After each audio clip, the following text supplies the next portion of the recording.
Really excited that you guys are here. Thank you for hopping on planes, trains, automobiles, whatever it took to get here. We have a lot of really great content ahead of us. I'm going to get the really boring stuff out of the way and do a couple of amounts of housekeeping, and then I'm going to turn it over to our first speaker of the morning. I did want to just remind everybody that the registration desk will be open throughout the entire conference. So if you have any needs, specifically you want us to pick up your dry cleaning, you have a late night snackers, whatever it takes, we have it covered for you. But it actually is open throughout the life of the conference. That's where you can sign up for things like speech consulting, pick up an extra agenda, ask people their favorite color, talk to folks about products and services Central Desktop offers, and just get any answers you need around the conference. That's, as you probably already know, picked up your lunch belts right outside the door. Additionally, we're going to be running a pretty cool contest throughout the conference, specifically today. We're going to encourage you to tweet some of the highlights and things that you experienced here at Collabosphere. If you use the hashtag Central Desktop, every tweet's worth a raffle ticket, so to speak. And at the end of today's sessions, we're going to pick the winner who has the most overall tweets, with a bonus of 5 extra tweets for those. For one of you who picked or tweeted the best overall tweet, our marketing guru is going to pick that. And then the winner's actually going to get a flight over Santa Monica right before the dinner, so you have an opportunity to kind of look at the ocean and all that good stuff. So we're going to give away a free flight in keeping with our theme of Take Flight. Additionally, we'd love to have you at our Monday dinner tonight. It's going to be at the Sonoma Wine Garden. It's a really great venue. Drinks, food, networking, all that good stuff. We're going to have shuttles that are going to pick you up at 6:15 starting at the front lobby downstairs. So make sure you have them on multiple shuttles in case you don't get to the first one. And then finally, the final shuttle will drop you off here at the hotel. It'll leave 25 minutes following the dinner. We also have a product showcase, which is going to be located directly outside those doors. Our product team is here. Would love to have you stop by, show you some of the upcoming features we're going to be introducing into the product. Ask them as many questions as you'd like about where we're headed from a roadmap standpoint. And so that's located directly outside there, the central TV. You can see 3 TVs that are located there. Get sneak peeks of things that are coming up. Pretty exciting stuff.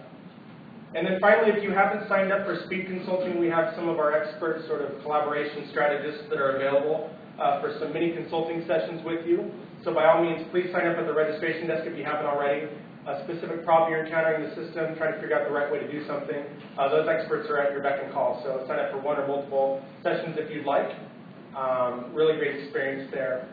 So I told you I'd get all the boring stuff out of the way. Without further ado, I would like to introduce our first speaker this morning. It is our founder and CEO, Issac Garcia. So please welcome Issac Garcia to the stage.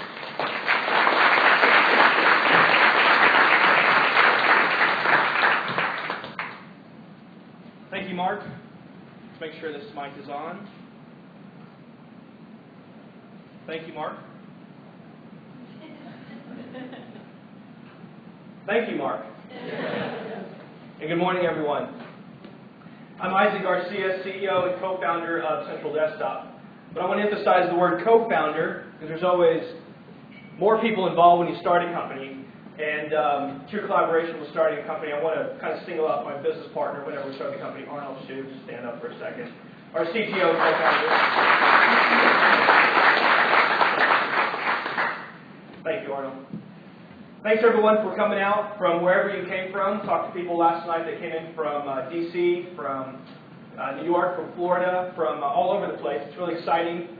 Looking forward to meeting everyone in the room. Last night I was only able to meet a few of you, but we got the next day and a half to get cozy, to get to know each other, and to do lots of networking.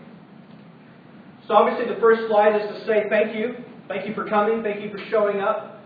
But also just thank you for being a customer. Thank you for your business. Thank you for believing in our company. Thank you for believing in the ideas that we're espousing here about collaboration and about working together. Whatever it is you're trying to accomplish, whether it's a nonprofit, whether it's a small business, large business, whether it's a production company that you're part of, it takes a team, it takes everyone together to make something happen. That's going to be the theme of what I'm going to talk about here in a few minutes. So let's take a quick look at our itinerary for the day. So first we're going to talk a little bit about the state of Central Desktop, just a couple of slides talking about the business. I'm going to ask also, why are we here? Kind of a requisite question for every kickoff of a conference. Then we're going to go through taking flight to the cloud, kind of what that means. And then we're going to talk about your flight plan for the rest of Collabosphere here for 2012. So let's look back for a minute. I'm actually going to move over to this side for a little bit. Talk to you guys.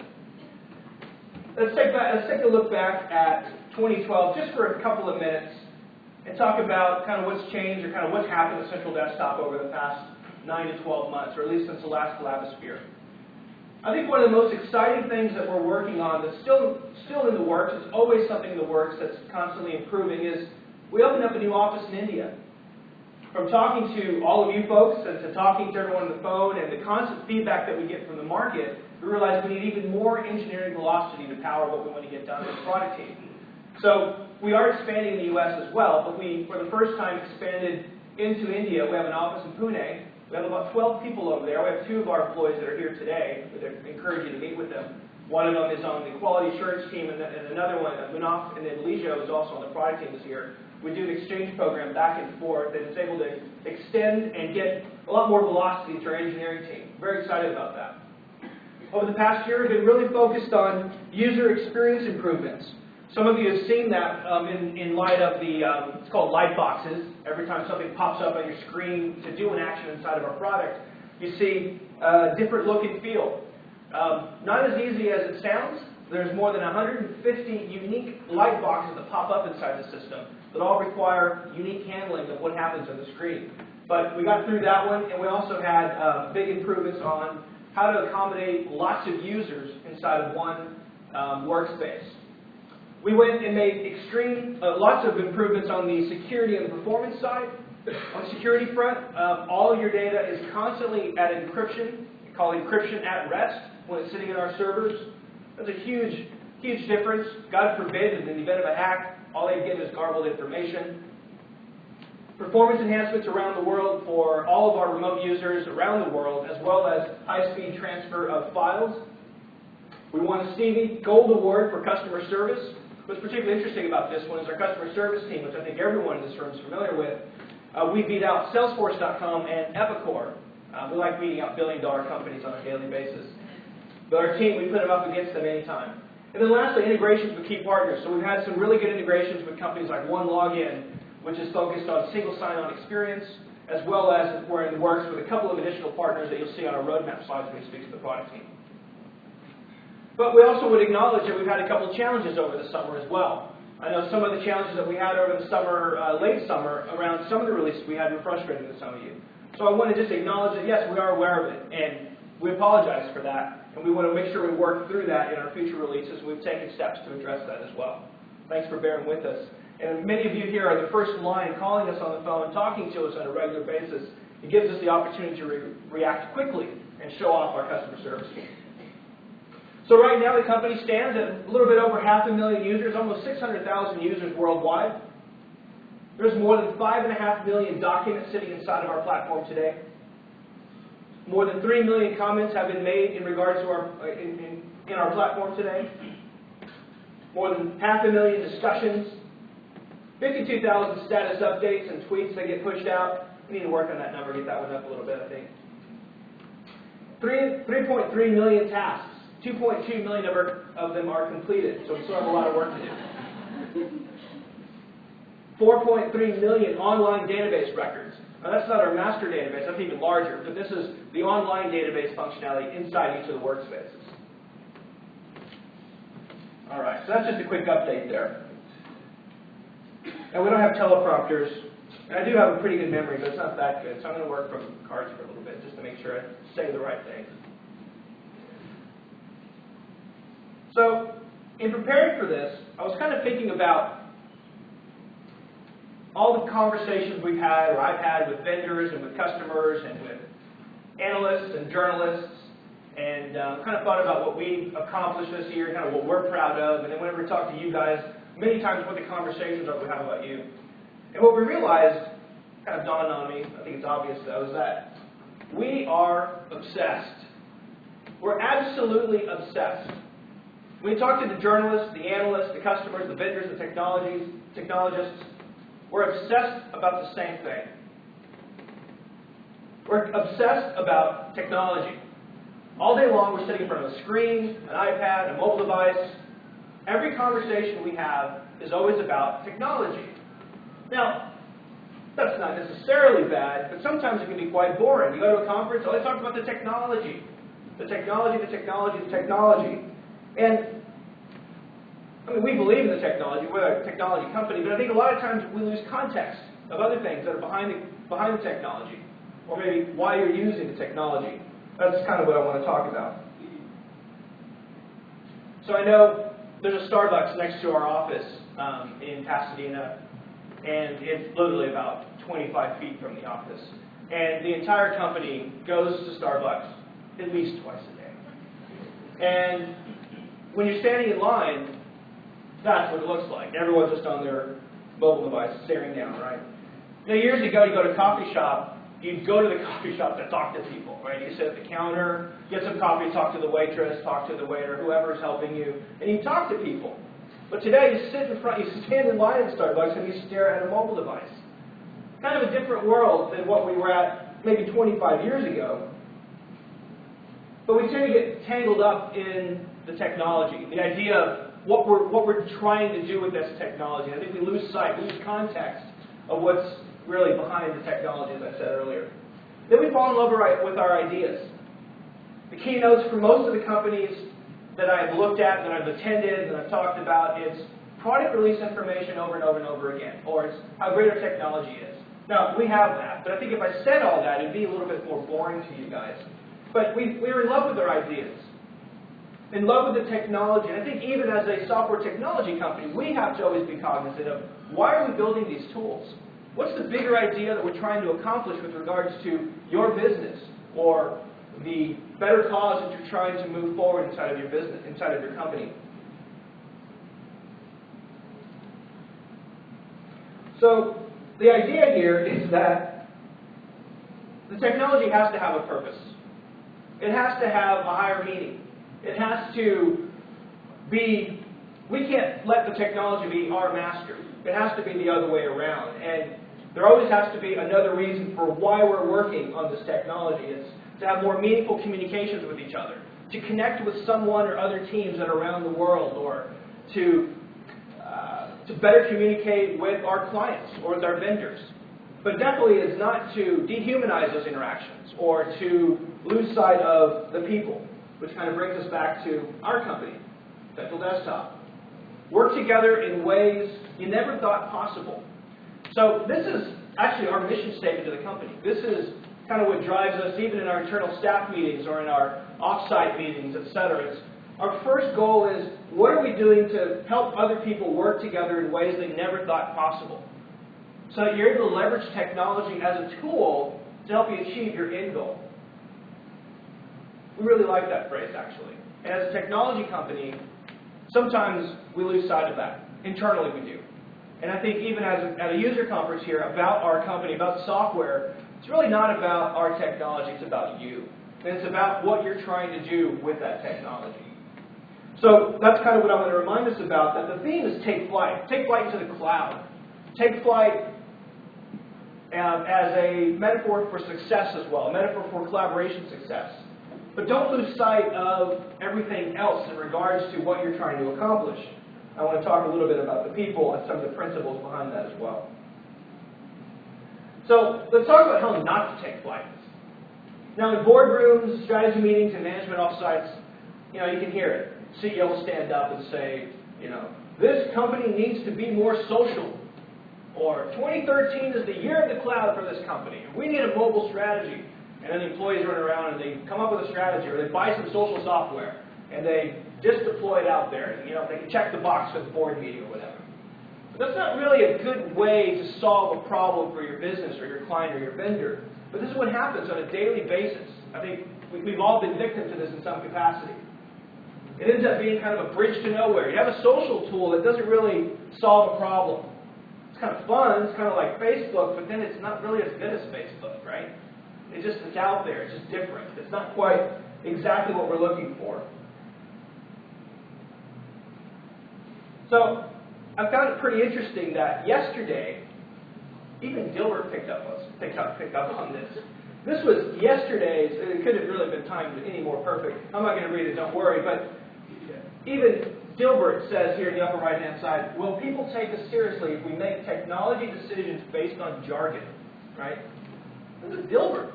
Yeah, actually, I'm carrying around this thing, so you can ask me about it later, and I'll share it. But even Dilbert has figured out that can we cloud wash our software? Right? Buzzwords that are kind of empty, that don't really mean a whole lot. They become empty cliches. So let's kind of try to move beyond that whenever we move into the cloud. So think of the cloud as a tool, not as a destination. I know our metaphors take flight to the cloud. It's not about just going to the cloud. It's taking flight beyond the cloud into collaboration success. I mean, I know there's the Microsoft commercial, and it'll show it anymore because I think it's kind of silly. It was on Super Bowl last year where people are running around at the side of a Starbucks or the side of, I think they're at school, and they kind of run into a problem, and then they kind of look up, the bubble pops up, and they say, to the cloud. And they kind of look up, to the cloud. It didn't really make any sense. Why would you go to the cloud? You know, it was a silly commercial, and it doesn't work anymore, because the cloud is not a destination, it's a tool. It should be solving very specific problems for us. So what's interesting is that the cloud has created new problems. In addition to the solutions, it's also provided its own solutions, which is kind of rare. Usually a problem comes up and then you have to look somewhere else for the solution. But here's a couple of examples. And these are from the late 90s, but I think they fit perfectly here. So obviously airline reservations became easier than ever with the rise of the internet. That's so obvious. It's very obvious with Expedia and Kayak. But it ended up making it very difficult for new airlines to come into business.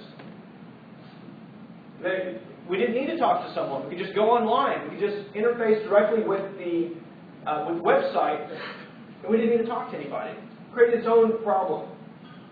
The advertising industry is going through the same thing with the shift to digital, where in 2016, $77 billion is going to be spent on interactive advertising. Just to kind of put that in perspective, that's what was spent on TV broadcast last year alone. So agencies and marketers are having to focus more on how do we build websites, microsites, video, YouTubes, social media, etc. They're having to change, but they're changing because of the cloud. They're having to look at their business differently. It's completely out of their control, and they're having to shift and change, just like the airline industry. So the cloud, interestingly, also provided its own solutions. So, in the example of the airlines, JetBlue, established in '98, kind of in the middle of it all. The agents work from home. They leverage cloud VoIP technology. They work from home and they connect with everyone else, and they're able to service clients, but at a much lower rate, without sacrificing quality, but they were able to leverage the cloud in order to solve that. They would have never thought of that had they not already hit the snag of, hey, what do we do with all these telephone operators that aren't taking as many calls? And then advertising companies, left and right, are shifting to share information in the cloud instead of doing it over FedEx. They're changing how they work.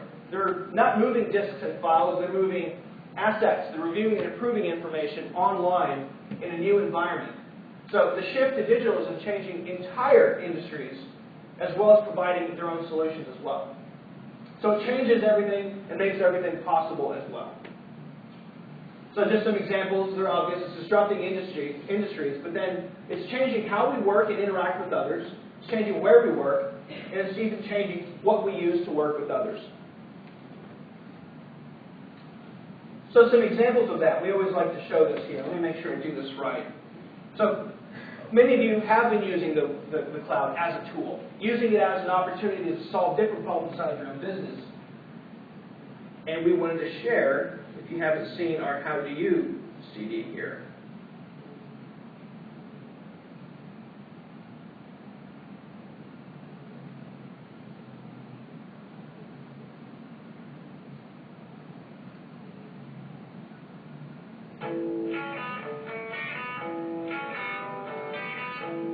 Some good examples of how some of you are using Central Desktop.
kind of a neat way to see how everyone's using our platform today.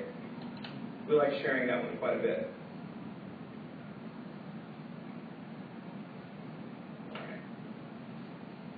So the last couple of things that I have to say in closing are, let's talk about the rest of Take Flight beyond into the cloud instead of looking just for a solution. Let's talk about how does Take Flight work as a metaphor of success for collaboration. So it goes without saying that you have to have a purpose, a shared purpose for what you're trying to accomplish with the team. We'll be talking about that a lot over the next couple of days, next day and a half. You know the phrase, if you don't have a plan, you plan to fail. Well, without vision, the people perish, etc. You have to have a purpose for what you want to accomplish. And that's part of collaboration success from the very beginning. If you talk to anyone on the implementation team, that's themes that they drive very, very hard. Collaboration success is also highly dependent on the people. Supporting them, educating them, and understanding how you interface and work with other people. So we have a session later this afternoon on the 9 types of collaborators where you get tips and tricks on how to work with other people that maybe don't want to be part of the collaboration circle, or maybe don't understand what it means to really collaborate online, and they struggle with that. We give you tips on how to work through those functions. The culture. Collaboration success going beyond is absolutely contingent on the culture that you're building, whether there's sponsorship for management at the top, whether there's a champion at the bottom, whether you're working transparently or not. So Carl from FSG, I think it's tomorrow morning, is giving an entire session on how do you build collaboration culture inside of your organization. Carl has a lot of experience with that coming from the knowledge management background as well. And then lastly, we do have to talk about the tools, even though it's almost the last slide that I'm sharing, is that the tools are important. So we have little workshops on tips and tricks and shortcuts and how to automate workflow, etc. Understanding how to use our platform better so that you can succeed. But it's not just the technology. It's going to be more than just that. So your flight plan for the rest of today and the next day and a half, your mission is to learn from us. We have a lot to share. We have a lot that we want to get out. There's a lot we want to talk about. And I think everyone who talk to us here about Central Desktop, we're anxious to talk. But I want you to also learn from others. Other people that have tremendous success with Central Desktop. Some of you are just getting started. Some of you are prospects that are evaluating whether or not to use our platform. We also want you to share with each other these ideas. And there's actually more there, but I'm not sure where it went. But there's a cool slide of children sharing flowers with each other.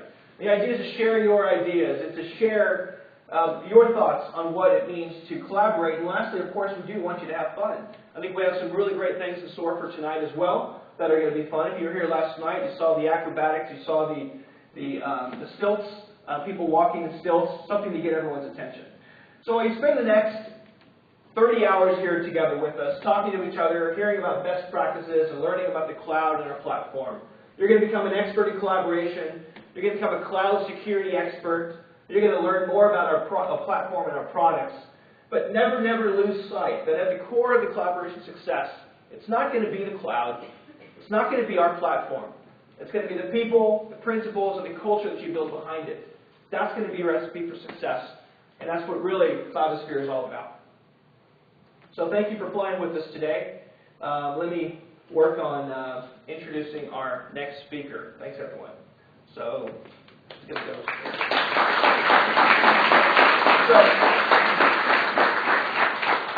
Thanks, everyone. So, I'm really excited about our keynote speaker here this morning. It's someone that I've been able to meet several times in New York and been to their offices several times, been to some of the events that they've had, met most of their staff, including some of the voices that we'll all be very familiar with. And it's really an honor for us to have a client like Sesame Street and Sesame Street Workshop that our platform is so integral and core to what they're accomplishing that goes beyond just entertainment but an education for children all around the world. And it's a really special place to visit, and they're a really special client that we have. I want to introduce Noah Broadwater, who's the CTO of Sesame Street, to talk a little bit about his experience. So.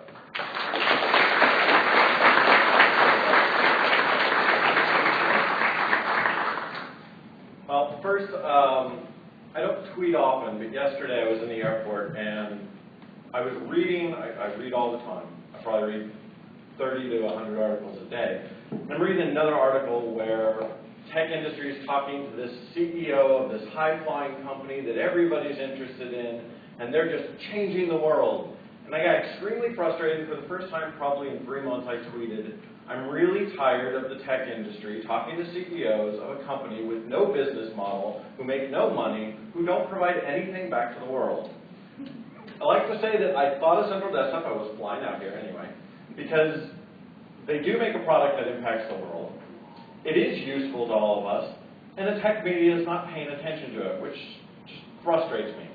The other thing I like to say is I've met CEOs from Microsoft, from Steve Jobs when he was alive, God rest his soul, Google, everyone. And I have to say, Isaac is probably the nicest, most approachable CEO I have ever met at a tech company. So again, I'd like to have a round of applause for Isaac.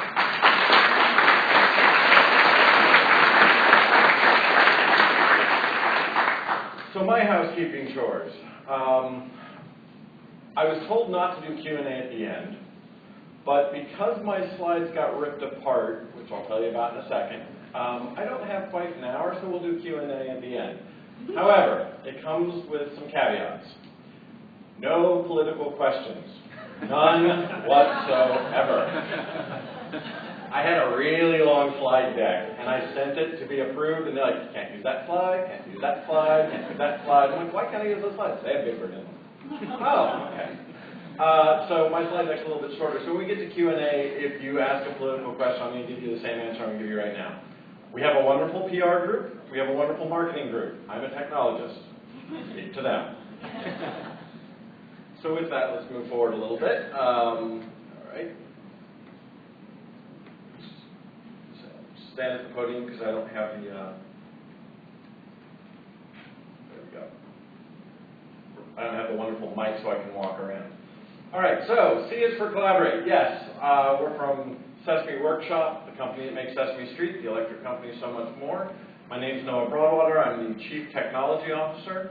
At Sesame, that's a unique role because I'm in charge of two main branches of the company. I'm in charge of what a CIO does, so providing software, solutions, technology, data center management for the entire company. On the other side, which is the more fun side, I'll be honest, I'm the strategist around what do we do with technology for the consumer. So Xbox, we just launched interactive Sesame Street on Xbox. We have several iPad apps. We have Android apps. We have international co-producers. We do some really interesting stuff with streaming. All of that stuff actually I work on as well. So it's kind of a fun job where I get to be both the, okay, what actually works and support it, and what can we dream about that nobody's done yet to do in innovative and new ways. And I can tell you, Central Desktop actually helps with both my jobs. So here's a little video for you. We have short time before video to tell you something big. But we also got this big cookie. Oh, let me do first. Cookies! Nom, nom, nom, nom. Oh, me ate them all the time. So Cookie Monster is my favorite Muppet. When I was a child, Cookie was. I sometimes become Oscar the Grouch, and my staff will often refer to me as Oscar the Grouch. But Cookie is still near and dear to me. So what I'm going to talk about today, we're going to talk about communicating the need. And I think Isaac said this perfectly before. It's not about the software. Don't go out and find software that just meets, like, ooh, we have to be in the cloud. Okay, I'm going to go find cloud software. Oh, we have to be social. Perfect example. Loved it because it is so true. And you're going to see why we actually match everything to our mission. And when we look at software solutions, they're matched to a reason. We have a very strong purpose in our company.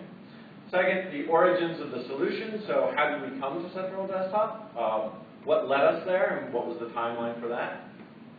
Then, what did we see happen? What did we observe inside of our own company? It was actually really amazing. And then how did we optimize that? Next, keeping everyone on task. Really hard job to do in our office sometimes. It is a little bit like herding cats. It's a bunch of creatives who want to be open and free-thinking and work in any way they want, and work on any device they want, anywhere they want. So keeping everyone on task is a little bit rough. Next, integrating the office. This is not just about Microsoft, even though it is a little bit. It's about integrating everyone within the office. This is a little bit about culture.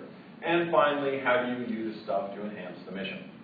So with that, I actually will show you a video that will actually let you know why it's important to communicate the need.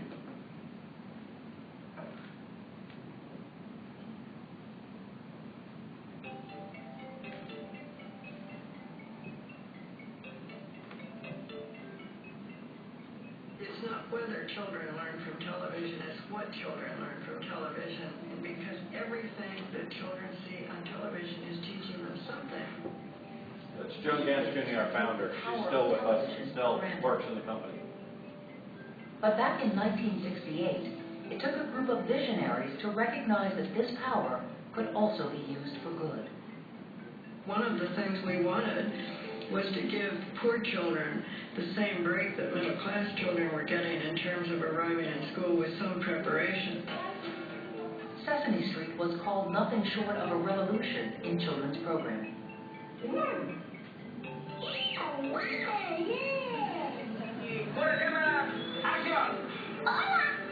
Today, we're using the power of media and the power of Muppets in more than 140 countries. Partnering with local educators and artists, we are creating programs that address the real needs of children all over the world.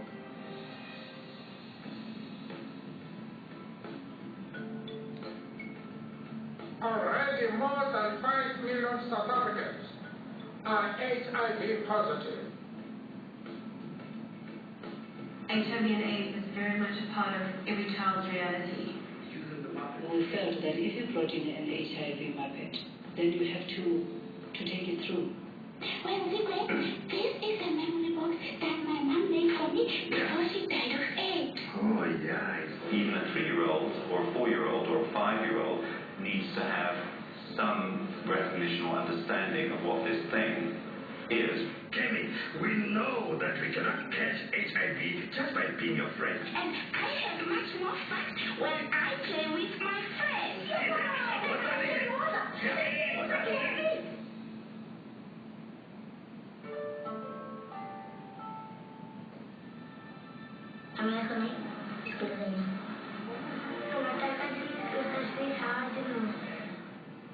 It's pretty clear that there's a need for preschool education in Bangladesh because there's very little available. Sean Love now works for Microsoft. If you just think of the mathematics of what we're doing, 130 million people, there's one television station, and it has an 80% reach. How can you not profoundly change the life of these children?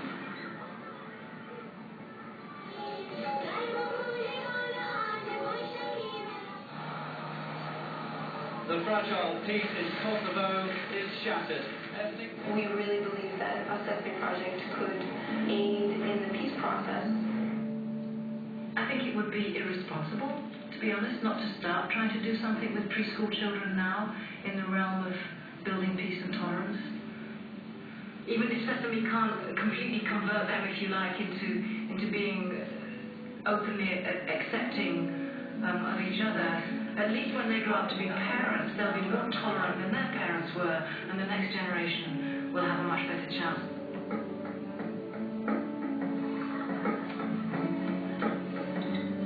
Our mission is to support the educational and emotional well-being of children everywhere.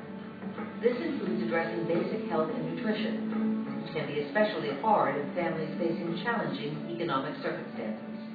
It is hard when you see you're running low and you have kids to feed. Our children will want something to eat or want something to drink. It's hard because the refrigerator's empty.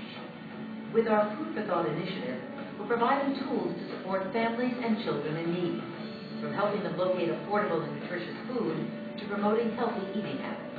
We're the superfood! So they can succeed in school and beyond. And tomorrow? Tomorrow is doing whatever we can, wherever we can, to bring new hope and opportunity to children. Sesame is striving to give every child the right to read.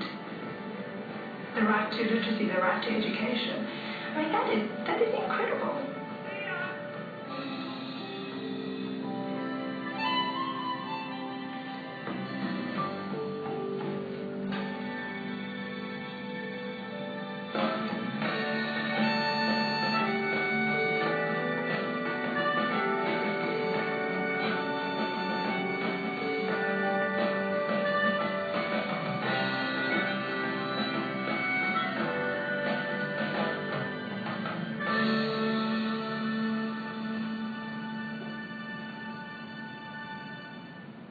So when we think about software, we think about what are we getting software for, we watch a video like that inside of our office. Because we want to know what are we trying to accomplish? What is it we're trying to do? And at Sesame, we're not just a television show, as you can see here. We're about actually helping children everywhere, regardless of socioeconomic status, regardless of age, regardless of gender. We're about actually educating children using the power of media. And so when we look at software, we think, how does the software help us accomplish this better? How do we make it more efficient? How do we actually get faster about it? And how do we do it cheaper? We're a nonprofit. So it's about what is going to actually enable us to do this better. So, you just saw our international. Here's a little story that's actually extremely painful and true. In Bangladesh, we have a character called Boomba. Boomba is this big blue bear kind of thing. And our head of international at the time got stopped at customs because he came through with this huge box. And they opened up the box and they thought, well, this could be really scary. It's this big blue thing. They thought it could potentially be a bomb. No, it's Boomba's head. So we ship all the actual characters for all these countries are made in the United States, and then we ship them there, and then we go and train them. So that was kind of painful. But what was more painful was we also shipped entire segments, huge, it was 5 terabytes worth of data, on these hard drives, and they disappeared in customs, never to be seen again. Our international co-producers have to follow strict guidelines. They meet with us, they talk with us, they go over scripts, we have educational symposium with them, so that they know what are they writing to, what is the spec and the standard they have to hold. They're not going to just go write something that's fun and furry. It has to be fun, furry, and educational, and it has to be specific to their region. So our office is in New York. Our entire company is in New York. We don't have any other offices. We manage 140 countries from our New York office. So that means these different countries are collaborating with our people in the office to say, okay, here's the first pass of a script. Is this approved? Here's the first rough cut of a video. And they send it to us and they say, is this approved? So they send a script. Or we send them a approved script, sorry. They send us a rough cut video used to be on hard drives. Then it was slightly FTP. We'll send edits. Again, we put it on a hard drive and ship it back. It's 2 weeks, at least, each way. They resend rough cuts. This goes around and around and around and around, and sometimes takes months. We finally approve it and send it to them, and they actually go ahead and make their show. Very, very slow process. What we've done now is we actually create rough cuts in small segments. They put it up on Central Desktop. Our guys can review it almost in real time, comment on it there in Central Desktop. They make the comments. The international co-producer sees it. They can redo their edits, redo their cuts, put it back up. Now it takes days. So what they were doing in months is taking days to do, which means we're getting that media to those children who need it faster. So that's, again, about accomplishing the need. So the way this actually started, the way we actually found the Central Desktop and looked at them, was way before Central Desktop existed. 7 years ago, our head of international came to me and said, I need to do this process I just told you about. I need to be able to get these rough cuts faster. We need to be able to move faster. Is there a technology out there to do this? So we looked, CDNs, Akamai was about the only one at the time, Limelight was around, but they weren't really that big. We're looking at different models, we're looking at building websites, and we looked at all of it, we said, okay, we can actually do this for $1 million. That's what it would have cost 7 years ago to build a collaboration solution. Some big companies came to us and said, you can buy our software, we'll do it for you. These huge enterprise companies, I'm not going to name them because I heard I'll be streaming. And they said, again, $1 million. Here you go, licensing fee for $1 million. I said, we're a nonprofit, we're trying to help children. They said, $1 million. Okay. So we shipped hard drives back and forth for the longest time. And then really, it was 2009, 2010, Central Desktop, we actually stumbled upon it because we were using a vendor on an agency project. So we do a lot of projects with vendors, digital agencies. And they were using SharePoint, they were using Basecamp, and then this one actually happened to be using Central Desktop. And our international team took a look at it and said, oh my God, this is great, we love this. Can we use it? I'm like, well, let me go and talk to them and find out. So we put it in place for them, and they started using it. And what was it that they liked about it? Well, you've already seen this, so I can go through this really fast. It was online, it was web-based, they could work on it at home, they could work on it in the office. It was secure, so there wasn't always concerns about losing files. We're losing hard drives. So people worry about losing files online. I think it's hilarious. Again, I'm streaming, so I'm going to be very nice to a person. A person in my organization said, I don't like to keep my files online. So, okay, where do you keep them? In this file drawer behind me. In 2003, after I'd been at the company for 2 months, it's January, it's freezing cold outside, our office started filling with smoke. Alarms went off and everyone ran outside. A transformer caught fire on the side of the building and was filling our office with smoke. I turned around and went, oh God. Our annual tape backups were sitting inside waiting for Iron Mountain to pick them up on that day. So, went to the CEO at the time, went to the CEO at the time and said, our entire company is sitting on tapes inside the building. We need to get inside. They went to the firemen were like, no. They're like, no, you will let us go. And the firemen were like, finally, okay, yes. So we ran inside, we grabbed our entire backup, annual backup, and ran back outside with it. So here we are in the freezing cold with these big tapes. What do? We went to a bar and had a few drinks. And watched for Iron Mountain to show up. Iron Mountain showed up and gave him the tapes. Everything was fine, but so when this person said that, I said, do you remember that fire?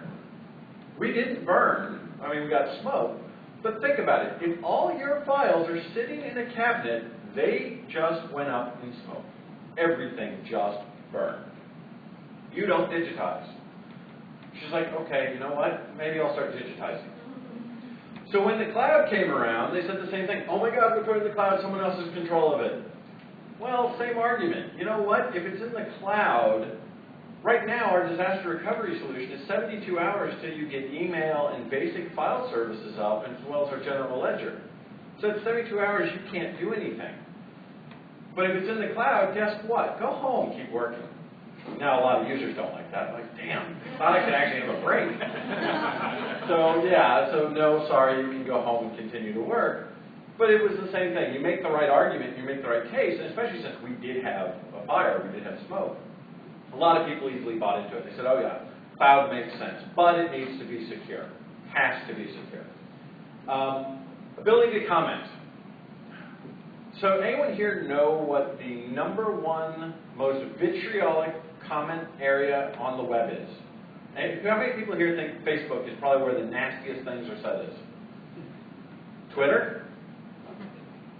YouTube. Okay, these are the right people. You will find the nastiest comments you have ever seen in your life on YouTube. It's really weird. So we have people who moderate our YouTube channel. But within the company, we're the same way. We like to comment on everything. Everybody does. You see something and everyone has an opinion. Our producers, people have been doing the show for 43 years. We'll create something new, they'll put it up, you'll actually see a segment of it later. And you have an admin assistant make comments on it on YouTube. And you find out it's from an admin assistant going, this sucks. Really? When we roll out computers, every single person's like, I have to have a powerful machine. You're an admin assistant. What? I'm also an editor. Unfortunately, we're a small staff, so that's actually kind of true. They are an editor.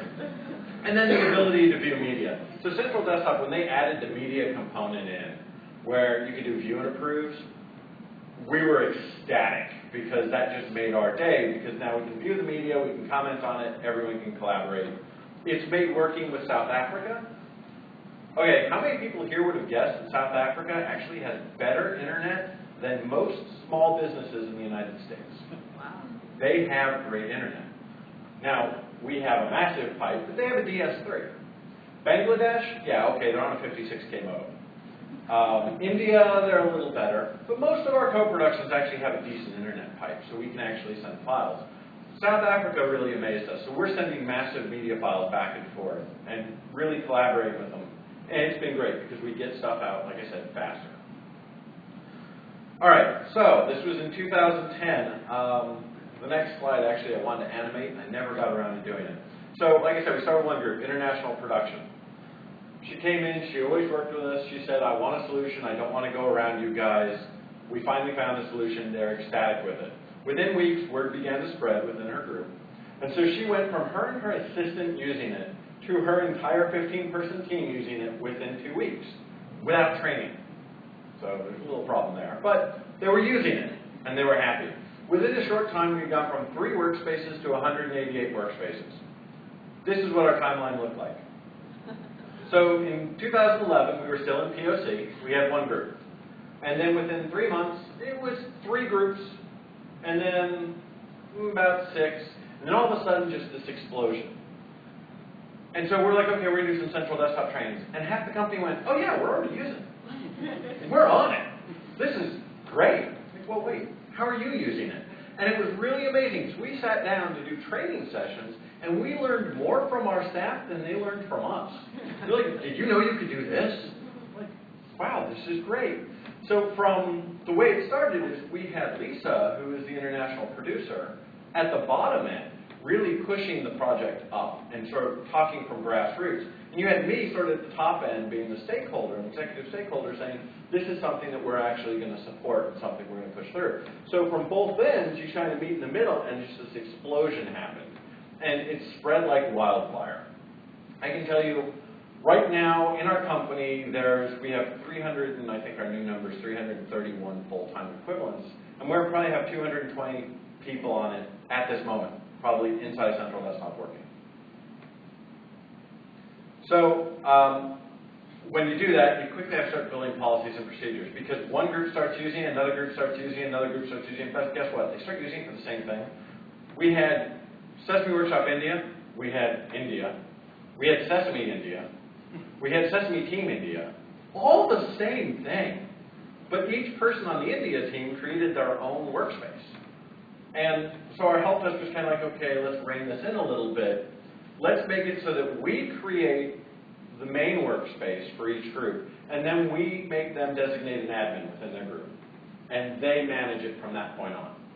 That way we aren't creating the 1,001 different Sesame Workshop Indias. We have one Sesame Workshop India, and there's the head of Sesame Workshop India. She loved it so much, and she's also a control freak. She wanted to make sure it was right, so she's the admin. And she's in it regularly and constantly. And she's administering it. So much so that she no longer works in New York. They are our first division to work remotely. So she works in India. And she is on it completely all the time. And most of the people in our office say they don't even notice she's not there. They're collaborating so often and so regularly that they feel like they're chatting with her on a regular basis, which is great because the work is getting done. The other piece about it is, like I said, we had 5 different versions of India. You got to do pruning. So you have to go through once a month, look through, see what's going on, and sort of start to prune it. Say, okay, who's not using it at all? Is it redundant? Where does it need to be cleaned up? Talk to the groups, start cleaning. Your regular house cleaning sort of duties that all of us have to do. So on my CIO side, policies and procedures, put in policies, put in procedures, get everyone on board, watch them not follow them, and then smack them a little bit, say, we're going to take away your central desktop. No, please don't do that. Actually, we have said that to someone. We said, you know what, you stop doing this, or we're going to actually take it away from you. And they quickly fell in line. That's how big central desktop's become in our company. So, once it was organized, teams began to use it organically. Our production team, this astounded me. I didn't know this happened. So Nadine Zylstra was in the video before. She had the South African accent. She had short hair. Now she has really long hair. She's on Sesame Street production now. She used to be in international production. She came to me, and you'll see at the end, she came to me and said, we love Central Desktop. You'll never believe what we're doing with it. I said, okay, well, you know, what are you doing with it that's kind of unique? She said, we have this new segment. Elmo's World is going away. Elmo's World is no longer created. You can still get it on home video. You can still get it on YouTube. You can still see it on our website for free. But we're doing a new show. It's called Elmo the Musical. It's a new major segment to Sesame Street that we think will be huge. From conception all the way to production, it was all done in Central Desktop. From the first script being communicated with multiple people, where our writers, who often don't like to come in our office, they like to sit at home in their pajamas, they're collaborating, they're editing the script, they did it all remotely. Then to hiring the music talent, to doing rights and royalties, they were tagging all that, they were capturing all the data, sending it to the right people, getting finance involved. Finance was then putting it into the right systems. So from the simplest stuff from a script to the most complicated thing in the media world, which is rights and royalties and what are called participations. How do you pay these people now and in the future as you continue to use? All of that started happening in Central Desktop. And again, it was organic. We didn't train them, we didn't tell them. They just started doing it. So, this is what they ended up with. Are you ready? Elmo is the captain of the deep blue sea. A captain, the captain is free. Yeah, let's sail.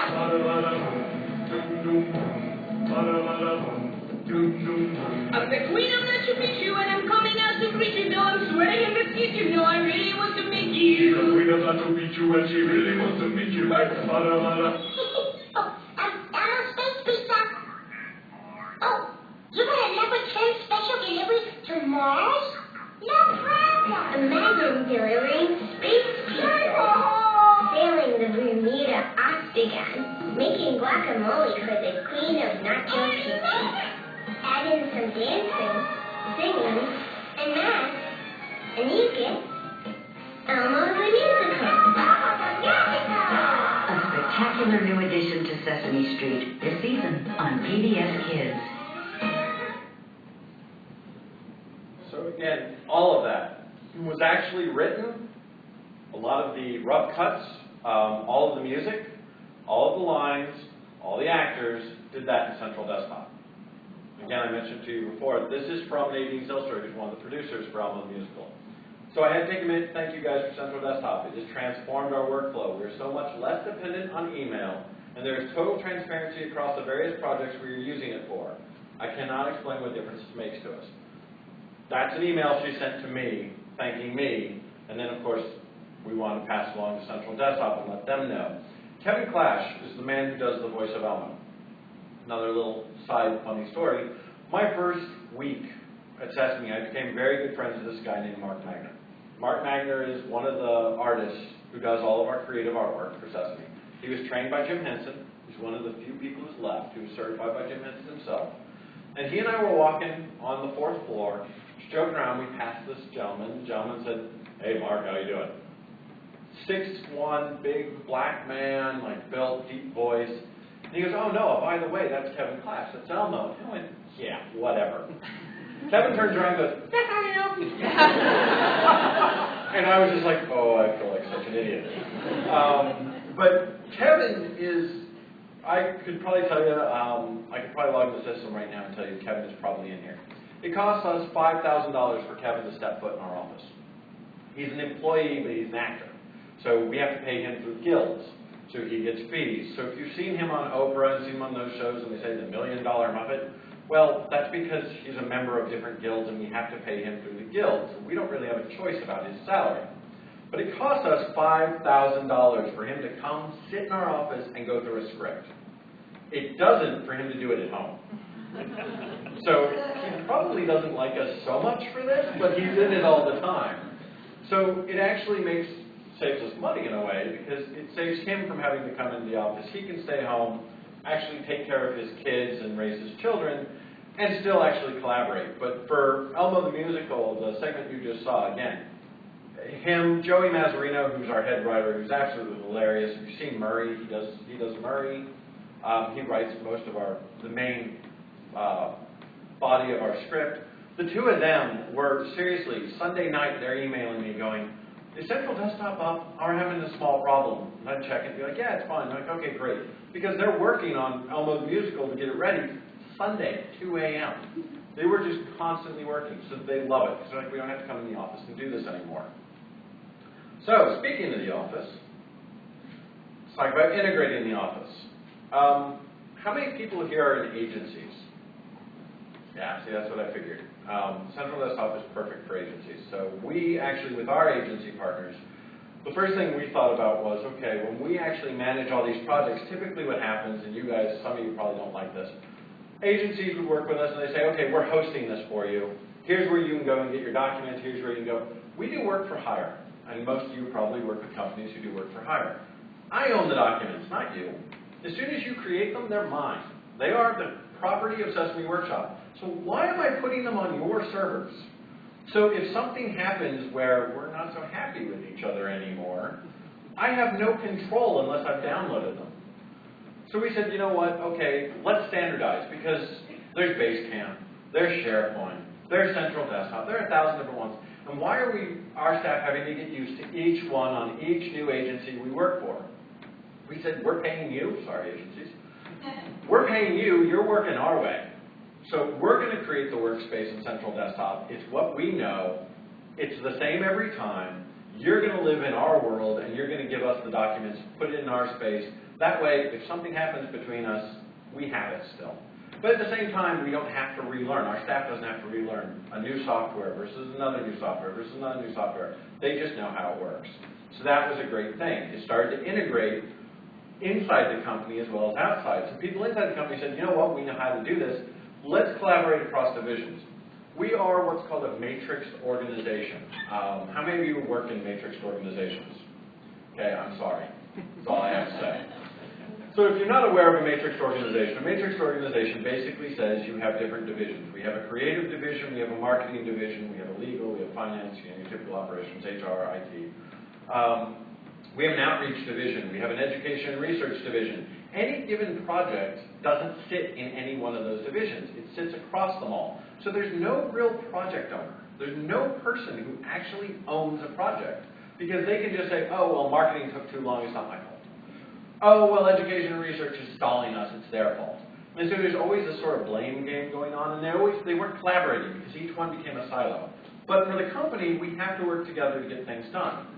Central Desktop, we didn't plan it, we didn't even try it, they just started integrating. So all of a sudden, you've got ER&O from the script. As soon as the script goes out, they're commenting on it.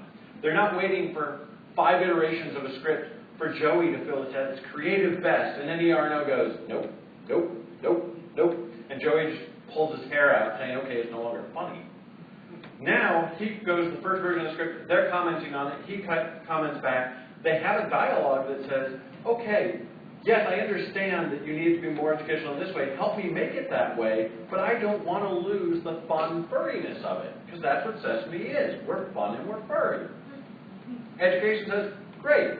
All right, if you just do this, and it's happening in real time, instead of he writes a script, they review the script, they send it to ER&O marks it up, send it back, painful process. So it integrated the office, which was great. Like I said, our writers are no longer in a cramped little room where it's like we could bring them in coffee and shut the door and say, get back to work. Now they're sitting at home drinking coffee and we're IMing them, get back to work.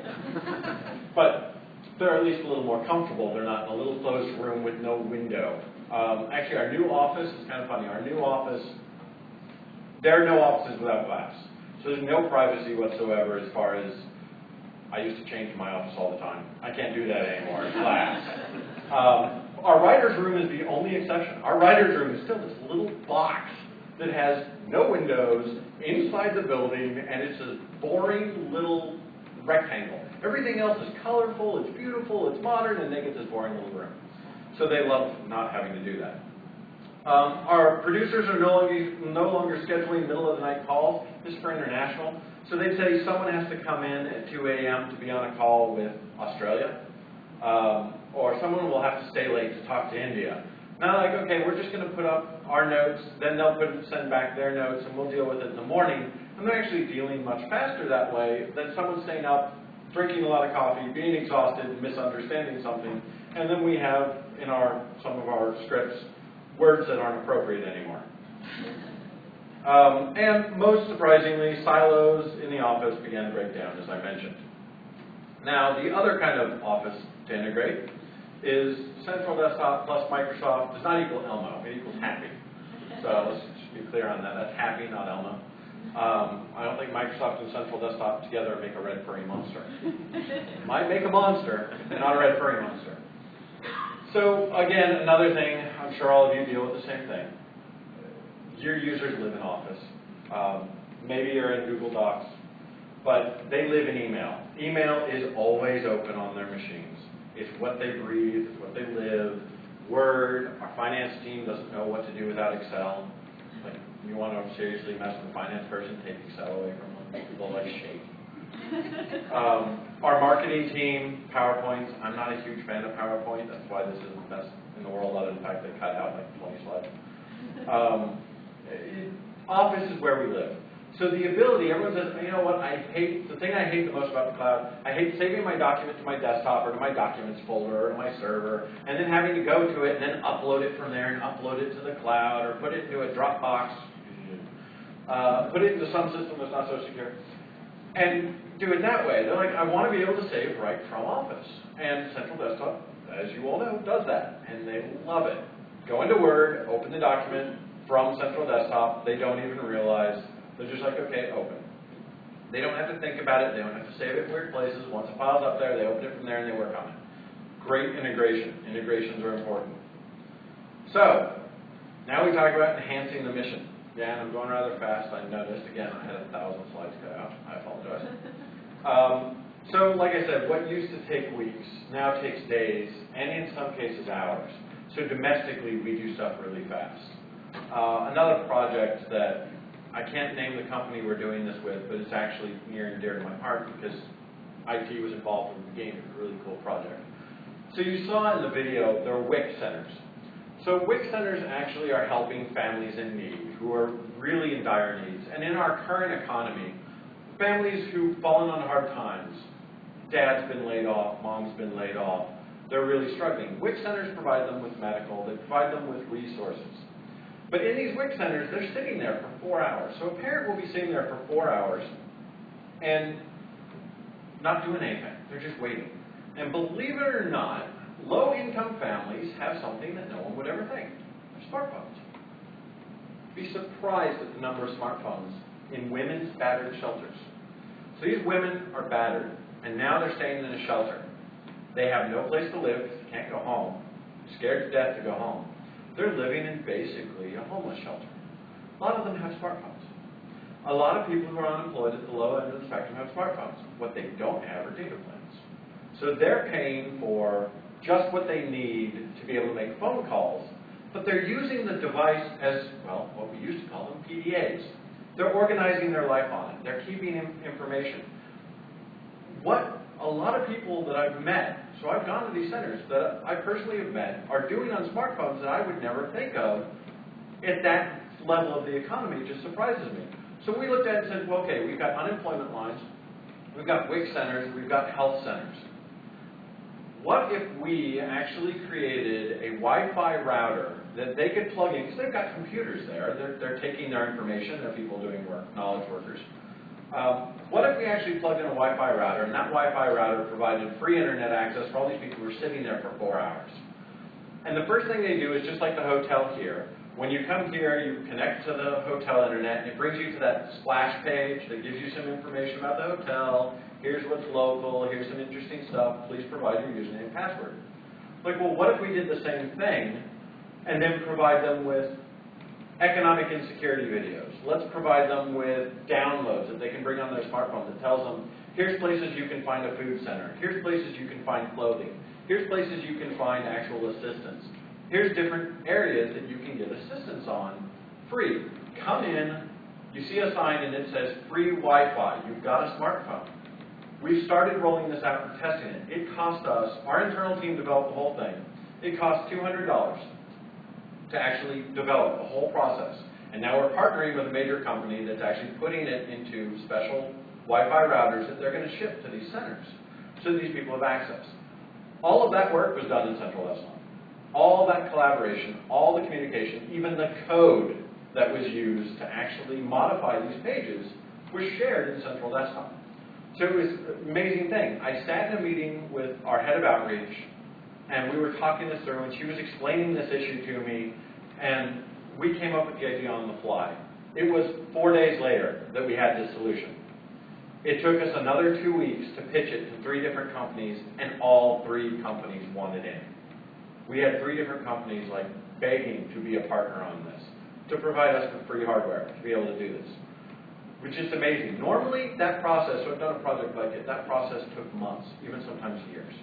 And now we actually did it in 4 days. So that's enhancing the mission. When we talk about our international, you saw what happened before. Well, now it's pretty much instantaneous. We're just collaborating. Doesn't matter where they are, it doesn't feel like they're anywhere different. They are somewhere close to us. So our ability to actually share, communicate, and collaborate has become real time. So what do we do? Well, we like to share.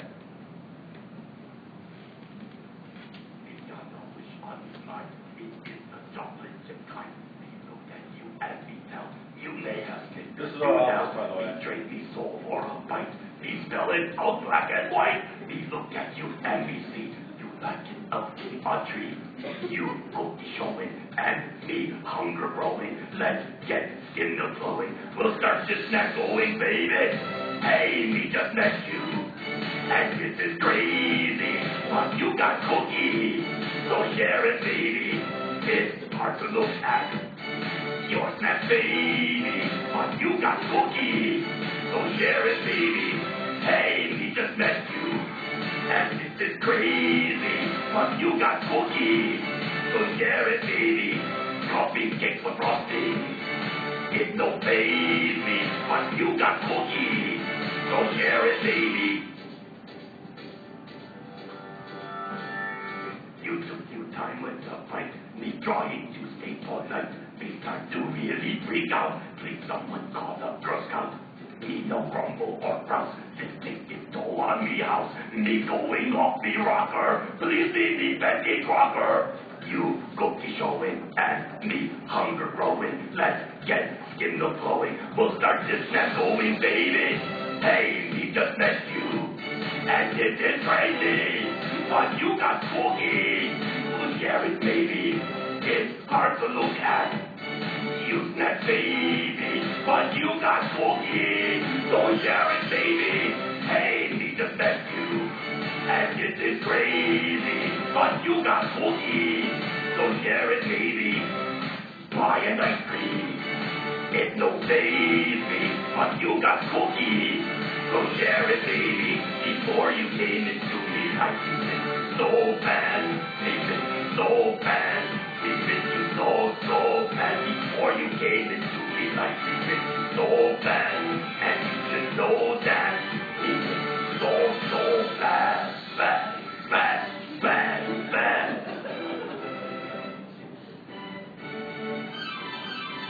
It's hard to look at.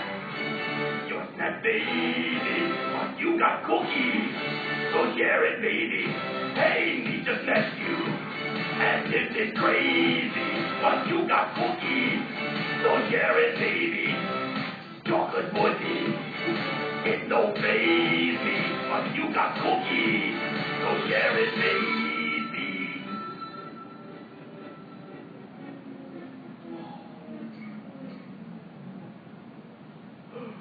Cookie!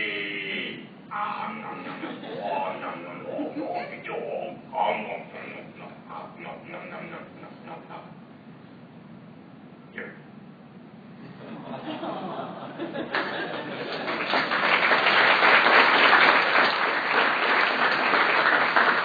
So once again, that was all actually, none of those were actors except for Cookie Monster. Those are all our staff. So our staff wrote that. That wasn't our writers. That was actually our staff that wrote that and filmed it on various different devices in the office. And again, actually all scripted and written and collaborated on in Central Desktop. So finally, I want to say thank you, and I will open it up to Q&A. Again, no political questions, but any other questions are open game.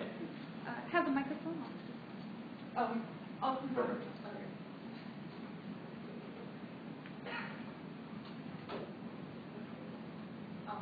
Hi.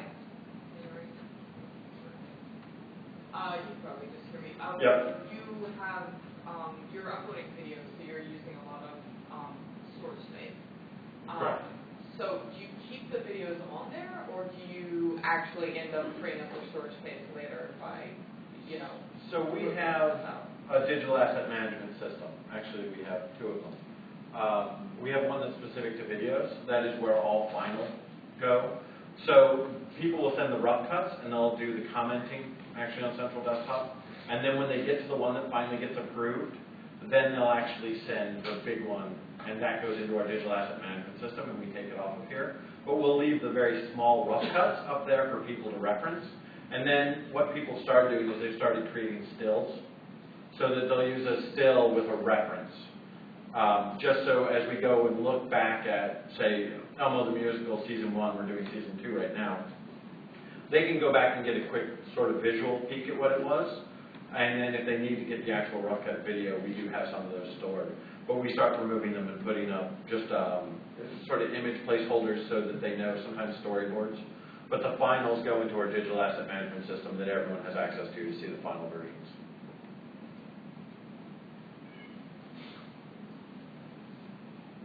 As I say, and that's a good question, so.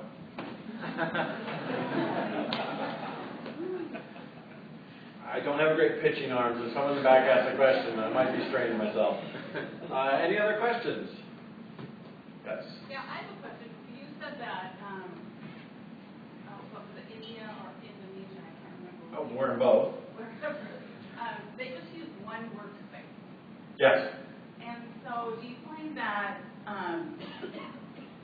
that gets a little unmanageable, or are the projects that you have going on manageable enough? Because when I think about how many folders that might create or how many milestones and that type of thing, it seems like it could be overwhelming with a company your size. So for Sesame Workshop India, they're pretty organized, and they've had to be organized. So they actually keep it pretty small. Some of our other areas, yeah, they've grown. So Elmo the Musical has its own section that's separate from Sesame Street production, even though it's a part of Sesame Street production. And within Sesame Street production, we have a section that's for what's called insert reels. We have a section for what's called street stories. So an insert reel is anything where you see a Muppet with non-human, something that doesn't delineate time or the decade or any other sort of socially recognizable norms. So when you see like Cookie Monster with the letter C, that was filmed in the 70s, and we're still using it. We're a magazine format show. So we do segment by segment by segment, so we'll reuse stuff that was shot in the 70s. So that area has its own section. And then what we call street stories, which is where all the celebrity appearances are, and you have people that are showing up there. Those have their own section, because you're not going to reuse those every once in a while unless you actually want to show the John Travolta back in the 70s with the disco. And I mean, a lot of you have probably seen, or maybe some of you heard, we got really like roasted in the New York Times a few years back because we released on DVD Sesame Old School, which is like Season 1, Season 2. And on it came a disclaimer and said this may not be appropriate for children. Of course, New York Times says, what? Sesame is supposed to be appropriate for children. Why is it not appropriate for children? Well, in the 70s, nobody cared about wearing helmets on bikes and wearing helmets on roller skates, and they didn't care that they were playing in junkyards. We're all fine, right? But today, that's like a no-no. So that area has its own section. So the bigger groups, yeah, they've broken up into multiple folders. They've also broken some of them up into, this is where we're sharing with internal teams and it's highly private, versus this is another version of it that we'll call the public version that we'll share out with our agencies, that we'll share out with Hasbro, who makes our toys. So they've actually gotten very complex in how their folder structures go, but Sesame Workshop India, luckily for them, They're very small and very focused, so they keep it within one workspace. I'll give you a bird for that. All right, we have a question in the back. Actually, that's kind of a two-part question.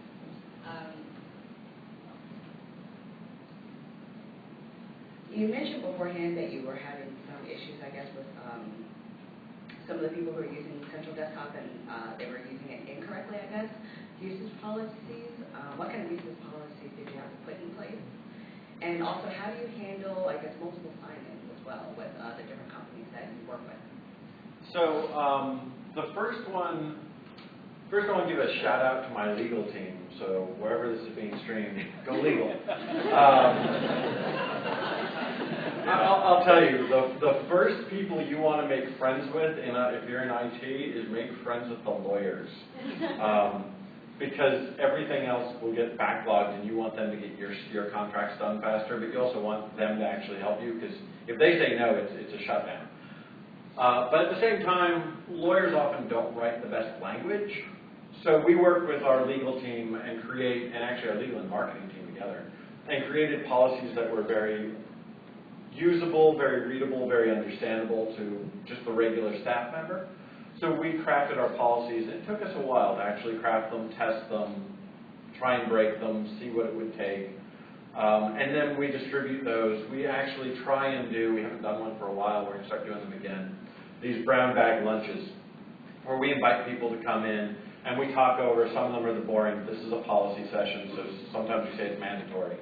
If you're going to use this software, you have to come to these sessions, and we're going to bore you with policies. Other ones are fun trainings, and people love coming to those, talking about, that's where we learn how they use the system.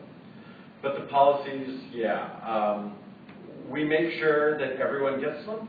We make sure they're distributed. We make sure there are trainings around them, but we do have to write policies, because the biggest thing we're concerned about, and this isn't just, everyone says, oh, it's the cloud. It's not just the cloud.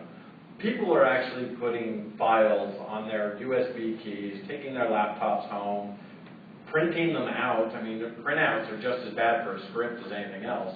So our biggest problem in policies is people sharing it where they're not supposed to. So it's where someone will be like, oh, I'm going to share it with this person from this agency we're dealing with, and they don't know that they're not supposed to at that point, or an NDA hasn't been signed. So our policies are very broad-reaching. They go from basically use of proper use of intellectual property to proper behavior in the comment section. Because that's the person who got in trouble, is they were actually being very snarky in the comment section. And basically calling another writer an idiot. So we had to kind of be like, okay, calm down with that. I'm sorry, and I forgot the second part of your question. The second part was also about sign-on. Do you have one single sign-on per company, or do you have each individual person sign-on? We like to actually hold people's feet to the fire, so we ask that they have a sign-on for each individual. And then we remove them as the project's done, so the external companies. So we'll have them come on, and we want to know who it is that's in our system, so that we can actually go to their management and say, this person is abusing their rights.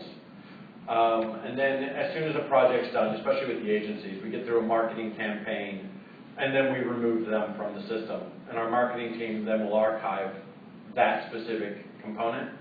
But we keep rolling. So our help desk actually does a lot of managing. That's where pruning, like I said before, pruning is very important. Because otherwise, Central Desktop would be making tons of money off of us. And I'd be constantly calling them going, I need more accounts. And we actually haven't fully integrated it yet with Central Desktop. We are planning on it. We do have a single sign-on solution. And we are actually talking about integrating that. We just haven't gotten around to it yet. I don't think I'm going to make this pitch. So come up and see me, and I'll give you the earnings. Okay, we've got like 3 more minutes. Let's have one more question.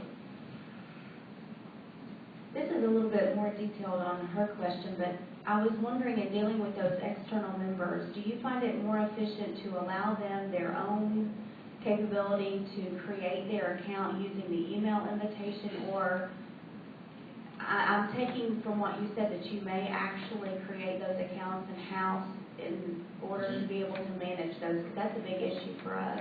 It's a pain, and some of us would love to have them be able to create their own accounts. but our legal team didn't want it because of the IP issues. So they want us to actually verify. One of the pains we used to have with FTP, the process has gotten a lot faster. We used to use FTP, it was someone internally would say this person externally needs to have an FTP account. We'd have to email the person externally, get all their information, their contact information, create them an account, and then work with them to test it and modify it. Now we actually move that out to the departments, so the departments can actually create the accounts for their partners. It doesn't have to go through the help desk. And we allot them, we say this is how many you get that you can create for this, and we'll do reports and check, and is this the right amount? So we kind of decentralized it and moved it to the departments so they control their own workspace. But we still, because our legal team said, you know, this is IP, we have to be very careful around it, we still control it inside of our own staff. Okay, one last. So when you said that you moved the controlling of creating users in the system to the department, is that a company admin function?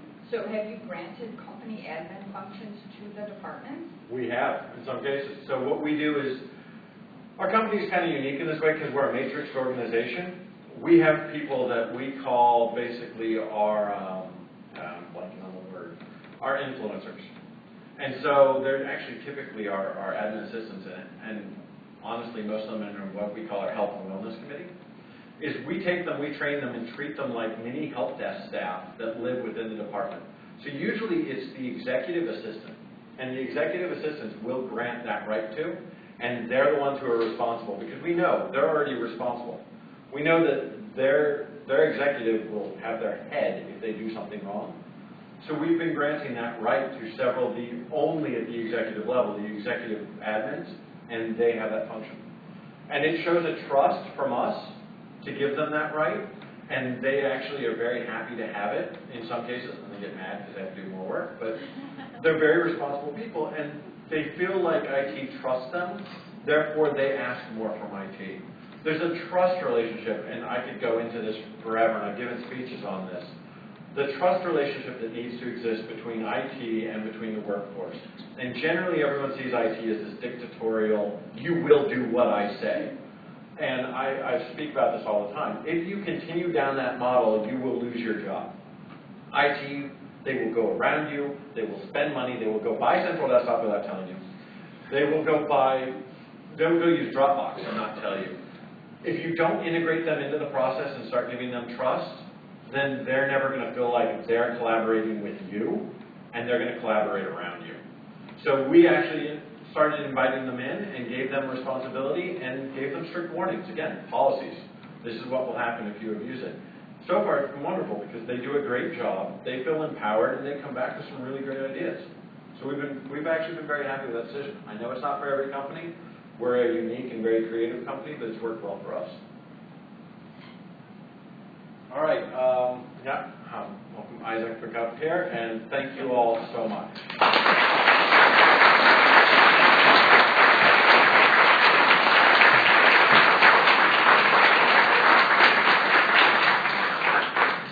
Thank you so much, Noah. That was awesome. It's kind of hard to explain to other people, yeah, Sesame Street Workshop is a client, and it's kind of a rare treat for everyone here in this room to be able to actually see in detail sort of how special and how important and how unique they really are in the work that they do. It's an honor and a pleasure for Central Desktop to be part of that, so thank you very much. Thanks for sharing all that with us. I think I just have a little bit of housekeeping that we're going to pass over to Mark, and I think he's going to direct us for the rest of our flight plan for the day. Fantastic. Thank you, Isaac. Yeah, we're going to go ahead and take a break until 11, where we'll come right back here for our next general session, which is all about the product roadmap, sort of allowing our VP of Engineering and Product to share with us kind of what the trajectory looks like for the product, all the features that we're going to be adding into it. So welcome back here at 11 o'clock. There are some refreshments directly outside the door. Thank you very much.